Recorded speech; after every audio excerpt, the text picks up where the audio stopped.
দুদিন আগেই তো মামা শ্বশুরের বাড়ি থেকে বেশ অনেকগুলো মাছ এসেছে।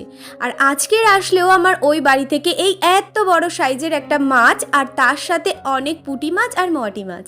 মা তো স্কুলে যাবে বলে একেবারে রেডি হয়ে গেছে, কিন্তু কিছু করার নেই, মাছটাকে না কেটে ধুয়ে গেলে তাহলে মাছটা নষ্ট হয়ে যাবে। আর এত বড় মাছ আমি একেবারেই কাটতে পারবো না। আমার ওই বাড়িতে যে আর কি বাগানে ঝিলটা রয়েছে, তো সেই ঝিলের জল কালকে রাতের বেলার মধ্যেই সব তুলে ফেলেছে দুটো মেশিন বসিয়ে।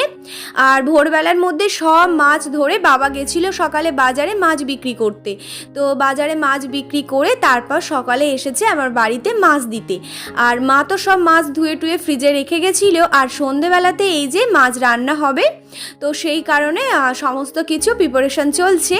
আর আমি এদিকে রান্নাটা করব বলে মাছটা দেখো আগেই ভাজতে বসিয়ে দিয়েছি। আর জ্যান্ত মাছ না একটু বেশি করে ভাজলে পরে বেশ খেতে ভালো লাগে। সন্ধেবেলাতে একটু আমও কেটেছিলাম, সবাই মিলে খেলাম।